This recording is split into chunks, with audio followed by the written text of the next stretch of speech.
Hello बच्चों। हाँ जी बच्चे, आप सब कैसे हो?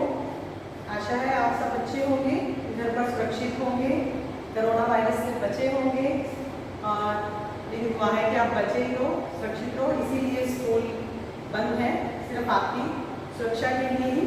तो आप इस चीज़ का ध्यान रखें और घर पर रहें, स्वच्छ रहें, साफ रहें, अपना भी ध्यान करें और अपने पेरेंट्स का भी, माता पिता का भी ध्यान रखें, खास करके अपने दादी और अपने दादू का, क्योंकि वो थोड़े बुजुर्ग हैं तो उनका ध्यान रखना भी आपका ही काम है। तो हाँ जी बच्चे, आप अकेडमिक आते हैं। लास्ट वीक हमने ग्रामर का ही चैप्टर किया था, जिसके अंदर हमने संधि के बारे में पढ़ा था। संधि का पूरा चैप्टर करने के बाद हमने उसका अभ्यास कार्य भी कर लिया है और अब हम नेक्स्ट चैप्टर की ओर जा रहे हैं। नेक्स्ट चैप्टर हमारा है शब्द निर्माण। तो शब्द निर्माण पार्ट 5 आपकी ग्रामर का चैप्टर है। शब्द निर्माण का मतलब क्या होता है कि शब्दों को बनाना, निर्माण करना, शब्दों को, नए शब्दों को उत्पन्न करना, नए शब्दों का खुद निर्माण करना, रचना करना उनकी। तो जो शब्द है, पहले तो हमें ये पता होना चाहिए कि शब्द कहाँ से आते हैं। वर्णों के सार्थक मेल से शब्द आते हैं। वर्णों के सार्थक मेल को हम शब्द कहते हैं। वर्ण क्या होते हैं? क, ख, ग, स्वर और व्यंजन हमारे सारे वर्ण हैं, लेकिन जब हम इनको आपस में मिलाएंगे और उनका कोई अर्थ निकलेगा तो वो क्या है? वो बन जाता है शब्द। अब हमने बात की है कि शब्द कैसे बनते हैं। तो जब हमारे पास शब्द आ गए तो वर्णों के मेल से तो शब्द बनते हैं, लेकिन जो उपसर्ग और प्रत्यय होते हैं, जो आज हमारा टॉपिक है उपसर्ग तथा प्रत्यय, तो इसके अंदर जो उपसर्ग होते हैं उसमें क्या है? मूल शब्दों के बिना उपसर्ग या प्रत्यय नहीं हो सकते, क्योंकि मूल शब्द इन्हें और छोटे टुकड़ों में नहीं बांटा जा सकता। जैसे मैंने बोला कि बल, बूढ़ा, अब मैं इनको और काट के तोड़ के नहीं बना सकते। एक, ये अगर एक है तो एक ही रहेगा, ये ए और क नहीं बन सकता। अगर मैं ए और क करती हूँ तो वो स्वर या व्यंजन बन जाएंगे, लेकिन उनको टुकड़ों में काटा नहीं जा सकता, वो शब्द नहीं बन सकते। तो इनके आगे हम मूल शब्द के आगे हम कुछ लगा के जो नया शब्द बनाते हैं उन्हें हम उपसर्ग कहते हैं। मूल शब्द में उपसर्ग या प्रत्यय जोड़कर शब्दों का निर्माण किया जाता है। मूल शब्द मैंने आपको बता दिया बच्चे कि एक, बल, बूढ़ा, तो ये क्या है? ये मूल शब्द है। लेकिन अगर मैं इसके अंदर कुछ ऐड कर दूं, जैसे कि उपसर्ग ऐड कर दिया फ्रंट में और उसके एंड में मैंने प्रत्यय ऐड कर दिया, तो वो शब्द निर्माण हो जाएगा। कहने का अर्थ नया शब्द बन जाएगा। जैसे मैंने बूढ़ा के अंदर मैंने प्लस आपा कर दिया, बूढ़ा प्लस आपा, आपा क्या है? प्रत्यय है, तो बुढ़ापा क्या बन जाएगा? बुढ़ापा। तो ये क्या बन गया? एक हमारे पास नया शब्द आ गया, बूढ़ा को छोड़कर बुढ़ापा। उसके बाद है बल। मैंने 3 शब्द लिए थे, एक, बल और बूढ़ा। मैंने उसके बाद सेकंड शब्द ले रही हूँ बल। अब बल के मैं फ्रंट में आगे मैं इसके लगा देती हूँ प्र, तो ये क्या बन जाएगा? प्रबल। हमारे पास एक नया शब्द और बन गया। इसको हम क्या बोलते हैं? शब्द निर्माण। शब्दों का निर्माण हो रहा है। दिन, प्रतिदिन, मैंने दिन के आगे प्रति लगा दिया तो प्रतिदिन, और एक के आगे अगर मैं प्रति लगा दूंगी और वो जुड़ेगा तो क्या बन जाएगा? प्रत्येक। और दिन के आगे मैंने प्रति लगा दिया तो प्रतिदिन, कि हर रोज आदि। इस तरीके से शब्दों का निर्माण किया जाता है। रचना के आधार पर शब्द 2 प्रकार के होते हैं।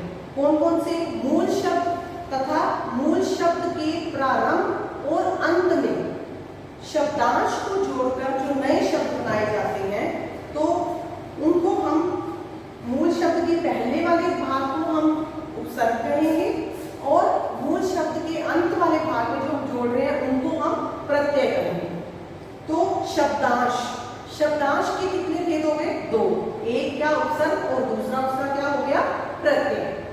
मैं दोबारा से फिर आपको ये वाली लाइन समझाऊंगी कि रचना के आधार पर शब्द 2 प्रकार के होते हैं। रचना के आधार पर जब शब्दों का निर्माण करते हैं तो रचना के आधार पर शब्द 2 प्रकार के होते हैं।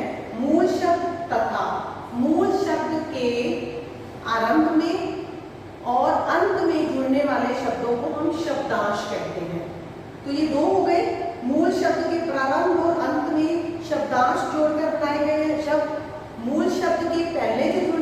को हम उपसर्ग कहेंगे, और मूल शब्द के अंत में जो नया शब्द निर्माण बनेगा उसे हम प्रत्यय कहेंगे। तो शब्दांश के दो भेद हो गए, वो कौन से हो गए? एक उपसर्ग और दूसरा क्या हो गया? प्रत्यय। मैंने यहाँ पे एक एग्जाम्पल लिया है बच्चे, यहाँ पे ये देखो फल, मैंने इसका उपसर्ग का लिया है फल। मैं उपसर्ग की परिभाषा फिर से बताऊंगी आपको। ऐसे शब्दांश जो शब्दों से पूर्व जुड़कर उनके अर्थ में विशेषता ला देते हैं। ऐसे शब्दांश जो शब्दों से पूर्व का मतलब पहले, जो शब्दांश शब्दों से पूर्व जुड़कर उनके अर्थ में विशेषता ला देते हैं और अच्छा उनको बना देते हैं, शब्द निर्माण कर देते हैं, तो उसे हम उपसर्ग कहते हैं। तो यहाँ मैंने दो एग्जाम्पल लिए हैं, जैसे कि मैंने ले लिया फल। फल क्या है? मूल शब्द है। फल क्या है? मूल शब्द है। मैंने इसके आगे वी लगा दिया तो विफल, मैंने निश लगा दिया तो निष्फल, मैंने सू लगा दिया तो सुफल, मैंने स लगा दिया तो सफल। तो इन चारों का मीनिंग है, तो ये सारे क्या बन गए हैं? उपसर्ग। सेकंड इसका एग्जांपल मैंने लिया देश। देश के आगे मैंने लगा दिया स्व। अगर स्व से बनाए तो स्वदेश। स्वदेश हो गया अपना देश, परदेश, पराया देश। वी लगा दिया विदेश और प्र लगा दिया प्रदेश। अगर मैं आपको बोलूं कि प्र से और उपसर्ग बनाए तो आप यहाँ से प्र से प्रदेश का भी अच्छा इजीली बना सकते हैं, और वी बना दे तो वी का विदेश।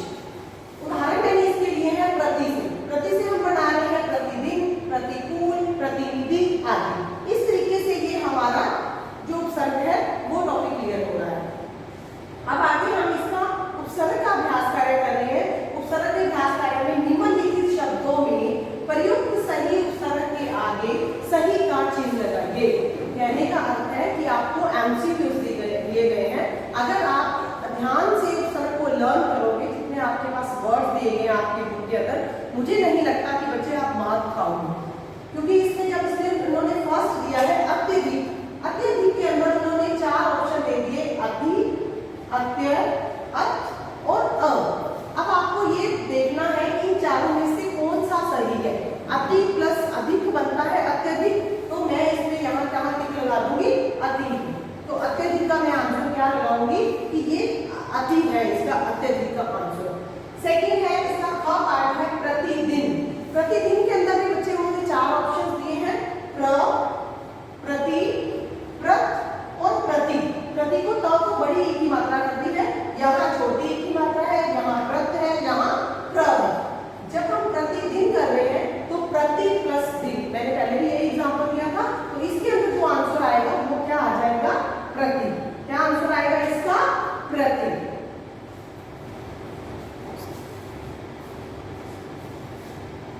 है कि नए शब्दों की रचना कैसे की जाती है? हाँ, बिल्कुल सही, उपसर्ग द्वारा। उपसर्ग के बारे में तो आप सभी पिछली कक्षा में जान ही चुके हैं, पर आज हम इसे और अच्छी तरह से समझेंगे। चलिए कुछ वाक्य पढ़ते हैं। हमें अपने देश का मान रखना चाहिए, किसी का अपमान नहीं करना चाहिए। अब इन वाक्यों में आए मान और अपमान शब्दों की सहायता से उपसर्ग को समझते हैं। मान का अर्थ होता है इज्जत तथा अपमान का अर्थ होता है बेइज्जती। क्या आप बता सकते हैं कि मान तथा अपमान शब्द में क्या क्या अंतर है? मैं ही बताती हूँ। बच्चों, इन शब्दों में अंतर ये है कि अपमान शब्द में मान से पहले अप जुड़ा हुआ है। अप शब्दांश का अर्थ होता है बुरा या विरुद्ध। इसके जुड़ने से मान शब्द के अर्थ में परिवर्तन आ गया है। बताइए ऐसा क्यों हुआ? ऐसा इसलिए हुआ क्योंकि मान शब्द के पहले जोड़ा गया अप शब्दांश उपसर्ग है तथा किसी शब्द में उपसर्ग लगाने से उस शब्द का अर्थ बदल जाता है। बच्चों, इसी तरह उपसर्ग लगाकर और भी शब्द बनाए जा सकते हैं। जैसे रूप शब्द के पहले अनु उपसर्ग लगाया गया तो बना अनु जमा रूप, अनुरूप। प्राय शब्द के पहले अभी उपसर्ग जोड़ा गया तो बना अभी जमा प्राय अभिप्राय। अंत शब्द में अति उपसर्ग जोड़ा तो बना अति जमा अंत अत्यंत। दोष शब्द के आरंभ में निर उपसर्ग जोड़ा गया तो बना निर जमा दोष निर्दोष। बच्चों, एक बात याद रखिए कि सभी उपसर्गों का अर्थ होता है, पर ये स्वतंत्र रूप से प्रयोग नहीं किए जाते, बल्कि किसी शब्द में जुड़कर नए शब्दों की रचना करते हैं। तो बच्चों, इस प्रकार जो शब्दांश किसी शब्द के आरंभ में जुड़कर उनके अर्थ में परिवर्तन ला देते हैं, वे उपसर्ग कहलाते हैं। समझ गए ना? चलिए अब आगे बढ़ते हैं और उपसर्ग के प्रकारों के बारे में जानते हैं। उपसर्ग के 4 प्रकार होते हैं। पहला प्रकार है संस्कृत के उपसर्ग। बच्चों, संस्कृत के उपसर्ग वे शब्दांश होते हैं जो संस्कृत भाषा से हिंदी भाषा में बिना किसी परिवर्तन के ज्यों के त्यों प्रयोग में लाए जाते हैं, जैसे अति, उत, निस आदि। इन उपसर्गों से बनने वाले शब्द हैं अति जमा आचार अत्याचार, उत जमा पात उत्पात, निस जमा संकोच निस्संकोच। दूसरा प्रकार है हिंदी के उपसर्ग। बच्चों, हिंदी के उपसर्ग वे शब्दांश होते हैं जो मूल रूप में तो संस्कृत के होते हैं, परंतु हिंदी में रूप परिवर्तित करके प्रयोग किए जाते हैं, जैसे अ, अध, औ आदि।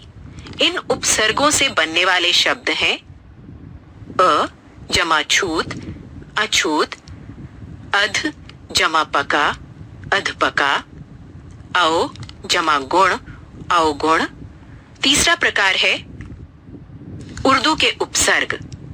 बच्चों, उर्दू के उपसर्ग वे शब्दांश होते हैं जो उर्दू फारसी भाषा से हिंदी भाषा में प्रयोग किए जाते हैं, जैसे बिला, दर, ब आदि। इन उपसर्गों से बनने वाले शब्द हैं बिला जमा वजह बिला वजह, दर जमा असल दरअसल, ब जमा गैर बगैर। तथा चौथा प्रकार है उपसर्ग रूप में प्रयोग किए जाने वाले संस्कृत के अव्यय। बच्चों, ये उपसर्ग वे शब्दांश होते हैं जो संस्कृत के अव्यय होते हैं और हिंदी में अपने मूल रूप में उपसर्ग के रूप में लगाकर प्रयोग किए जाते हैं, जैसे अंतर, अध, अन्न आदि। इन उपसर्गों से बनने वाले शब्द हैं अंतर जमा मन अंतर्मन, अध जमा पतन अधपतन, अन जमा आदर अनादर। तो बच्चों, है ना आसान उपसर्ग लगाकर नए